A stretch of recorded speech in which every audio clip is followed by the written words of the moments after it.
Nidorinas and Nidorinos, it is KingNido here, and we are kicking off round 13 with a huge matchup as the Heart Home Haunts, who are in third place, are taking on the first place Opelucid Draconids and Dracovish and Flygon. Opelucid Draconids starting out with the same two Pokemon that they used last game.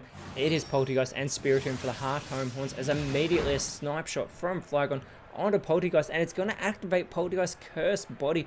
So Flygon is going to be suffering from the disable. Poltergeist going with the Hammer Arm here onto Dracovish, who was unable to connect with the Ghost type just a moment ago. Poltergeist is going to have its speed lowered. That Moonlight fails from Spiritomb. It's already at full strength, and here we go. Flygon already beginning to struggle. Going for Spiritomb here. Looks like it did more damage to itself than it did to the Ghost Archetype, as Dracovish with the Sand Tomb going for Poltergeist here, who's going to take consistent damage being trapped in that Quicksand. Sheer Cold, though, does fail from Poltergeist, as Dracovish Water Absorbability is activated, and that is because Spiritomb's going for the Muddy Water, restoring the health of Dracovish. It is going to do a little bit of damage to Flygon, however, as that Quicksand continues to do damage to Poltergeist, chipping away at the Ghost-type Pokemon there. Flygon continuing with its struggle on the field, going for Spiritomb yet again, and still doing more damage to itself. Flygon might have one of them left, as Dracovish, with the Acupressure, it is going to raise that defense of Flygon a great deal. Poltergeist is going to set up for the Meteor Beam. It is going to give itself a special attack boost, and it has that 134 base special attack.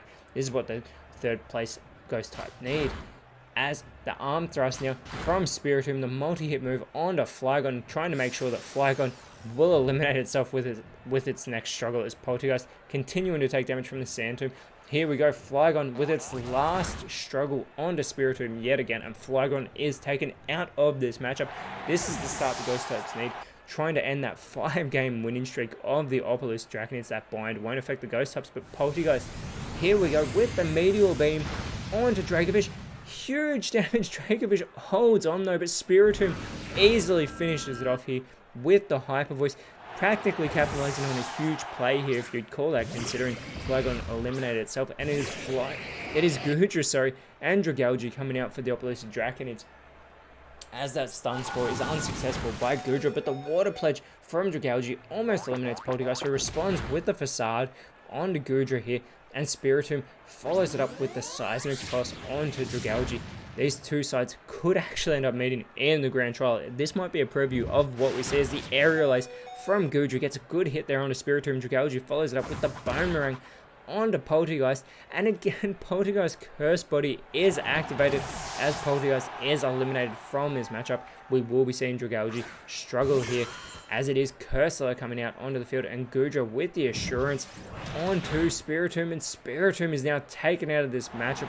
Opelucid Dragon is getting those quick 2 eliminations, exactly what they need to do, as Dragalge with its struggle onto Cursor, and it's gonna, with that Poison Touch, leave Cursor poison, but it's also going to activate that hidden ability, the Perish Body, that Cursor has, which means both Dragalge and Cursor will be eliminated in 3 turns here, as Gudra's Sap Sipper ability will become simple, which means its stats can go higher and lower, more so than usual, as I am stumbling here in the excitement of this matchup. We have Dusknoir now coming out with that Frisk ability, ensuring everyone still has that Leopard Berry that they have coming into the match.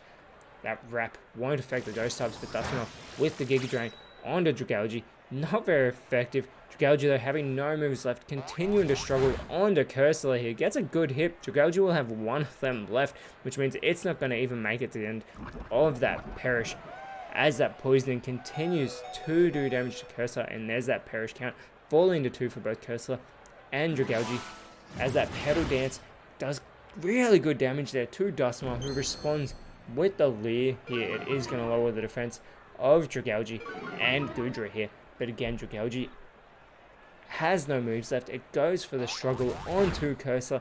Cursor is eliminated, but the recoil damage is also going to eliminate Dragalge from this matchup. These two sides are so even here.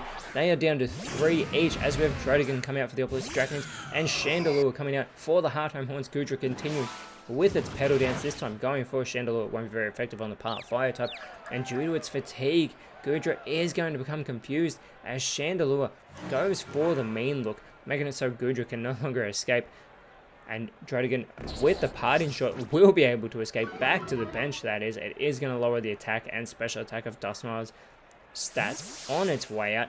But out in Druddigon's place is Salamence. There are two pseudo-legendaries on the side of the Draconids at the moment, as Salamence, with its Intimidate ability, lowers the attack stats of the two Ghost-type Pokemon, and Dusknoir, having its attack stat lowered twice already, does the Flying Press to Salamence. Not very effective, doing very minimal damage. That Sacred Sword won't affect the Ghost types, and Chandelure with the Aqua Jet, again going for Salamence, not very effective. Goodra needs to shake off this confusion, and it is unable to, doing really bad damage to itself here, as Dusknoir, with the Baby Doll Eyes, it is going to lower that attack stat of Goodra a great deal, as Salamence sets up for the Magic Coat. But as I said, we have two pseudo-legendaries on the side of the Draconids. Surely the Hard-Home Haunts have got Dragapult in the back there, their own pseudo-legendary, as that Acid Spray onto Salamence is going to lower its special defense.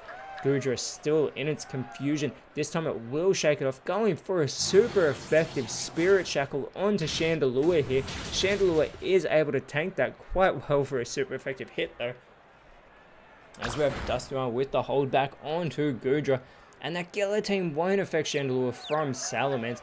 Goodra still suffering from its confusion, but it does go for the Coachin, looking to help out Salamence here, looking to help out its teammate, boosting its attack stat here, and it has that huge 135 attack stat. Chandelure with the Rock Slide though, super effective onto Salamence. Not that it looked like it, and Goodra is able to hold on, but Dusknoir is going to go for the Sludge Wave. This hits everyone on the field, including its own teammate, but it eliminates Goodra from this matchup. Hard-Home Haunts have taken the lead here as Druddigon comes back out onto the field, and Salamence is going to bury its way underground, setting up for a dig here. As the Air Cutter, Salamence is able to avoid it, and so is Druddigon. Druddigon going for the Shadow Sneak though onto Chandelure, and Chandelure is taken out of this match with the super effective move here. We are down to two Pokemon aside, as Dusknoir going for the Happy Hour. I don't know why Dusknoir is celebrating. The match is not over yet. This is not the time, as Dhelmise comes out onto the field and it is immediately met by a dig here. Not very effective, but it is a good hit from Salamence, as Druddigon follows it up with a not very effective hit there onto Dhelmise, and Dusknoir with the Volt Tackle onto Druddigon, doing very little damage. And with that Rough Skin, Dusknoir does get the recoil damage from that move. Now Dhelmise going for the Minimize here, trying to boost its evasiveness. If you can't hit the Pokemon, that is fantastic for the Heart-Home Haunts. And Salamence with the Growl, however, is going to lower the attack stat. This is, I believe, the third time that Dusknoir has had that attack stat lowered. I mean, it only has 100 base. I mean, that's actually pretty good. 100 base attack stat, as Dhelmise takes huge damage there from Druddigon. Dusknoir responding for its side with a Poison Fang onto Dusknoir. Very little damage, and Dhelmise with the main look now onto Druddigon, making it so Druddigon can no longer escape. We saw this earlier. That Fake Out fails from Salamence, but Druddigon with the Poison Tail onto Dhelmise, and Dhelmise is eliminated. Dusknoir is all by itself. Looks like it went for that Happy Hour too soon, but Dusknoir with the Clanging Scales hits both Dragon types with that super effective move and eliminates Salamence from this matchup. Dusknoir does lower its defense in the process, as Druddigon goes for the Explosion. No, what is it thinking? And Druddigon, that move will not affect Dusknoir. Druddigon has given the victory to the Heart-Home Haunts. The Haunts have ended the winning streak of the Opelousas Draconids. A fantastic victory for the Ghost types. The Opelousas Draconids are able to stay in first place. The Haunts move themselves up to second. It was a fantastic battle, as the Draconids next round will be facing the Sandalwood Swarm. The Heart-Home Haunts will be facing who are now the third place Pony Canyon Fissure next round. But in our very next matchup, it will be the Cinnabar Flare trying to continue their winning streak, whereas the Olivine Ore are trying to break their losing streak. Their season is going absolutely the wrong way.